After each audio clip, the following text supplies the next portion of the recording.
O wrestling vive de proximidade, de emoções, de fãs que aplaudem, vaiam, amam. Mas o que acontece quando essa proximidade vira? Quando a admiração se torna obsessão? Neste vídeo, falaremos sobre fãs que cruzaram os limites, não no ringue, mas na vida real. E começamos com um incidente, que mostra como um momento pode escalar rapidamente quando alguém não entende quando é o suficiente. 1. Chris Jericho. Chris Jericho teve muitos encontros acalorados com fãs ao longo de sua carreira, mas um incidente de 2017 se destaca particularmente porque ocorreu fora de qualquer storyline de wrestling. Jericho estava em Nova York para um concerto em memória de um amigo próximo que havia falecido recentemente. O clima era emocionalmente carregado, privado, vulnerável. Exatamente nesse momento, um fã se aproximou sem entender que ali não era lugar para conversas fiadas, selfies ou perguntas sobre wrestling. O homem se aproximava cada vez mais, fazia perguntas, ultrapassava limites pessoais. Jericho pediu para ele manter distância. O fã ignorou. O que se seguiu foi uma troca de palavras barulhenta em plena rua. Vídeos disso foram parar no TMZ e, de repente, um amigo em luto se tornou um suposto wrestler surtado. Somente uma semana depois, Jericho explicou em seu podcast o que realmente havia acontecido. Ele estava emocionalmente exausto, queria ficar sozinho, e o fã não teve sensibilidade para o momento ou respeito. Jericho deixou claro que não se tratava de críticas ou insultos, mas de falta de empatia. Os fãs muitas vezes veem os wrestlers apenas como personagens, não como pessoas com luto, raiva e limites. Este momento levanta uma questão crucial. Onde termina ser fã e onde começa a falta de respeito? 2. JBL. Quando os fãs vão longe demais, nem sempre acontece publicamente. Às vezes, tudo se desenrola em segredo, silenciosamente, mas não menos ameaçador. John Bradshaw Layfield, mais conhecido como JBL, experimentou exatamente esse tipo de violação de limites. Um homem conseguiu, de alguma forma, obter seu número de telefone particular. O que inicialmente parecia uma brincadeira de mau gosto, rapidamente se transformou em assédio sistemático. O desconhecido ligava repetidamente para JBL, enviava-lhe mensagens que não eram apenas ofensivas, mas abertamente racistas. Não foi um deslize único, mas um padrão. Contato repetido, ódio repetido. JBL finalmente relatou o incidente à WWE, porque ficou claro que alguém havia perdido o controle. O erro crucial do agressor foi simples. Ele não escondeu bem sua identidade. Através de um número registrado, as autoridades conseguiram localizá-lo e, em poucas horas, investigadores estaduais estavam em sua porta. Para JBL, este incidente foi um alerta. Ele deixou claro como rapidamente um suposto fã pode se tornar alguém que poderia causar danos reais. As palavras sozinhas já podem ser uma forma de violência. E é exatamente aqui que surge a próxima pergunta incômoda. Quantos desses casos permanecem sem serem descobertos porque nunca são denunciados? 3. Jerry Lawler. Nos tempos antigos dos Territories, o wrestling era mais cru, direto e perigoso. Não apenas no ringue, mas também depois. Os fãs muitas vezes odiavam os heels tão intensamente que não conseguiam mais separar ficção e realidade. Os insultos não ficavam apenas verbais. Alguns realmente queriam causar danos físicos aos wrestlers após os shows. E na época, a reação era diferente da de hoje. A polícia intervinha, sim, mas nem sempre para proteger os wrestlers. Muitas vezes, fãs agressivos eram detidos e entregues aos wrestlers, que resolviam a situação. Jerry Lawler descreveu um incidente particularmente extremo, que mostra o quão real era esse perigo. Após um show, um homem o esperava com um tijolo. Lawler notou a ameaça quando estava indo para o carro. Ele alertou o homem claramente para não jogar o tijolo. Mas o fã o fez mesmo assim. Lawler reagiu instintivamente, partiu com o carro E mais tarde descobriu que os 4 pneus de seu carro haviam sido furados. Este momento deixa claro quão tênue pode ser a linha entre show e ódio real. Não se tratava de autógrafos ou fotos, mas de intenção de ferir. E aqui surge a pergunta: até onde pode ir o vínculo emocional antes que ele se transforme em violência cega? 4. Ed. Durante sua fase mais intensa como heel, em meados dos anos 2000, Ed experimentou como o ódio dos fãs pode rapidamente assumir formas reais. Nesse período, muitos espectadores misturavam intencionalmente storylines encenadas com ressentimento genuíno. Repetidamente, Ed encontrava seus carros alugados danificados. Pneus eram cortados, carros apedrejados com ovos, milkshakes derramados sobre a carroceria. Inicialmente parecia vandalismo cego, mas a frequência indicava que alguém estava agindo de forma direcionada. Um incidente após um show em Columbia, Carolina do Sul, tornou-se particularmente explosivo. Ed saiu do ginásio e descobriu que seu veículo havia sido massivamente danificado. Ninguém havia visto nada, ninguém havia relatado nada.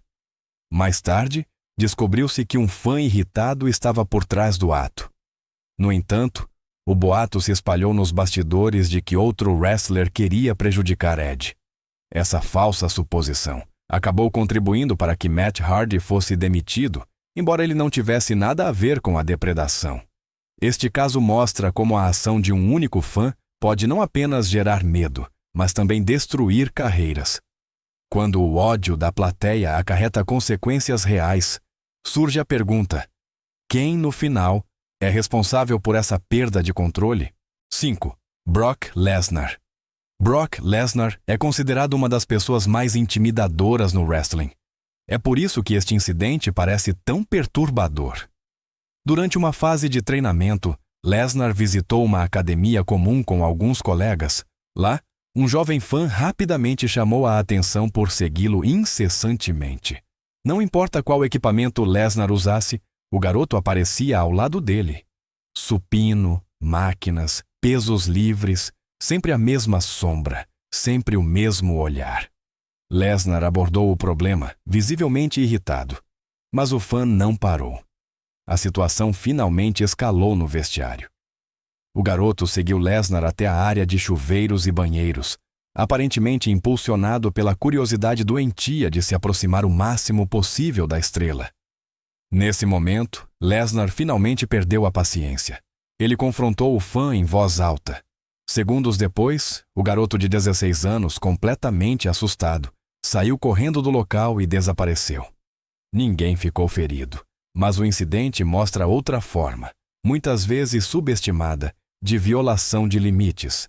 Não se tratava de autógrafos ou palavras, mas de invadir a privacidade mais íntima. E aqui surge uma pergunta inquietante. Como reconhecer a tempo quando a admiração se transforma em uma obsessão perigosa? 6. Al Snow. Nem todo fã invasivo aparece de repente na frente de uma arena ou de uma casa. Alguns invadem a vida de um wrestler sorrateiramente, ao longo de anos, quase invisíveis. Al Snow experimentou exatamente essa forma de perseguição, muito antes de as redes sociais se tornarem comuns. No final dos anos 1990, ele encontrou um blog na internet que descrevia sua vida em detalhes. O assustador. Muito parecia crível. Pequenos fatos de entrevistas, preferências, detalhes inofensivos. Mas tudo era uma mentira. A mulher por trás do blog havia criado em sua mente uma vida completa em comum com Al Snow.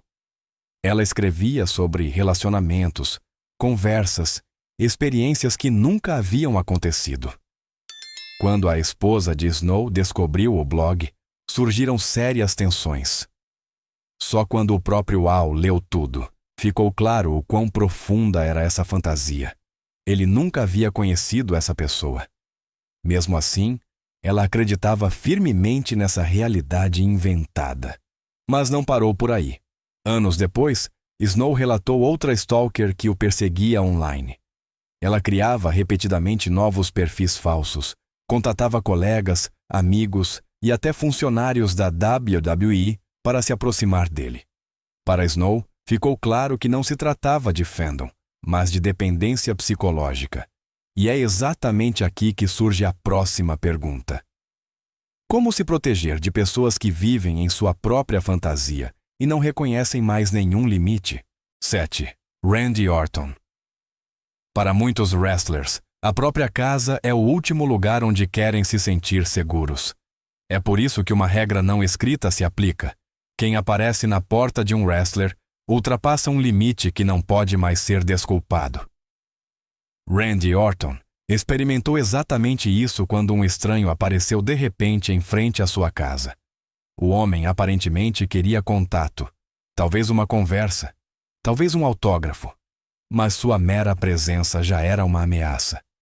O incidente tornou-se público quando Maven Huffman falou sobre isso e deixou claro por que tais situações são tão perigosas. Ninguém sabe com que intenção aparece alguém que está disposto a procurar endereços particulares. É apenas curiosidade? Ou há algo mais por trás disso? Orton não podia saber se o homem estava armado ou se estava agindo em um estado instável. Somente essa incerteza é suficiente para gerar medo. Maven explicou que os fãs muitas vezes esquecem que os wrestlers têm famílias, filhos, uma vida real fora das câmeras. Casa não é um ponto de encontro, um evento de fãs, um espaço público. Este incidente levanta uma questão crucial. Por que é tão difícil para algumas pessoas aceitar que seus ídolos também têm direito à privacidade absoluta? 8. Mr. Kennedy. Sessões de autógrafos e convenções de fãs são consideradas locais controlados e seguros. Fãs fazem fila, a segurança está presente, tudo parece organizado. No entanto, essa aparente segurança pode ser enganosa. Ken Anderson, mais conhecido como Mr. Kennedy, experimentou em uma sessão de autógrafos da TNA nos anos 2010 como uma situação inofensiva pode rapidamente se tornar perigosa para a vida. Durante o evento, seguranças notaram um homem que estava prestes a se aproximar de Anderson. À primeira vista, ele parecia um fã comum, mas um guarda experiente notou algo estranho. Na mão do homem, um metal brilhou. Quando a segurança interveio, descobriram um objeto de arma improvisado, uma bala modificada, afiada como uma pequena lâmina. O homem alegou que queria apenas que o objeto fosse autografado. Uma explicação que mal era crível. A segurança reagiu a tempo e removeu o homem antes que ele pudesse se aproximar de Anderson. Somente em retrospecto, ficou claro o quão perto a situação esteve de ser trágica. Um passo a mais, um momento de atraso, e a história poderia ter tido um final completamente diferente. Este incidente mostra que mesmo eventos de fãs bem organizados não estão livres de perigo. E ele levanta uma pergunta inquietante. Quantos desses casos são prevenidos apenas porque alguém olha atentamente no momento certo? 9. Dean Ambrose. Após o fim de um show, a tensão normalmente diminui. As câmeras estão desligadas, a música silencia e os wrestlers muitas vezes ainda dedicam tempo para autógrafos e fotos. Foi precisamente nessa fase aparentemente inofensiva que, em 2015, após uma edição do SmackDown, ocorreu um incidente que poderia ter terminado em catástrofe. Dean Ambrose estava no ringue, despedindo-se dos fãs, apertando mãos e sorrindo. Nada indicava perigo. De repente, um homem pulou do público sobre a barricada. Ele se moveu diretamente em direção a Ambrose e tentou tocá-lo. Nesse momento, um membro da segurança reagiu instintivamente e rapidamente. Ele se colocou entre Ambrose e o fã, derrubou o homem e o retirou. Tudo aconteceu em segundos. Mais tarde, circularam rumores de que o fã tinha uma lâmina consigo. Se isso era verdade ou não, no final, era secundário. O crucial era que ninguém sabia o que aquele homem pretendia. O incidente mostrou o quão enganosa é a linha entre proximidade e perigo. Um único passo sobre a barricada foi suficiente para transformar um fã em um potencial agressor. E é exatamente aqui que surge a próxima pergunta. Quanta confiança se pode depositar em pessoas que acreditam poder cruzar qualquer limite só porque o show acabou? 10. CM Punk em Cody Rhodes. Nem todo fã invasivo vem com ódio ou violência. Às vezes, a transgressão se disfarça de entusiasmo, de diversão, de um momento supostamente inofensivo. Foi exatamente isso que tornou este incidente em 2025, após uma edição do Raw tão desagradável. CM Punk e Cody Rhodes se despediam dos fãs após o show, acenavam, posavam para fotos, desfrutando da atmosfera positiva. Então, uma mulher surgiu da multidão, que mais tarde se revelou ser a modelo do OnlyFans, Morgan Moore. Apesar de repetidos pedidos para manter distância, ela tocou ambos os wrestlers repetidamente. Não foram toques acidentais, mas sim toques conscientes e íntimos. Punk e Rhodes deixaram claro que não queriam isso. Mas a mulher ignorou todos os limites, até que a segurança finalmente interveio e encerrou a situação. Só depois, muitos perceberam o quão desagradável e desrespeitoso aquele momento realmente foi. Este incidente mostra que as agressões nem sempre precisam parecer agressivas para serem problemáticas. Mesmo um comportamento aparentemente lúdico pode representar uma clara violação de limites. E é exatamente aqui que surge a última pergunta desta lista. Por que é tão difícil para algumas pessoas aceitar que um não sempre é um não? Não importa quem você seja. Estas histórias mostram quão tênue pode ser a linha entre o amor de fã e a obsessão perigosa. O wrestling vive de proximidade, mas sem respeito. Ela se torna uma ameaça. Se você gostou deste vídeo, não se esqueça de se inscrever no canal, curtir o vídeo e compartilhar sua opinião nos comentários. Obrigado por assistir e até a próxima!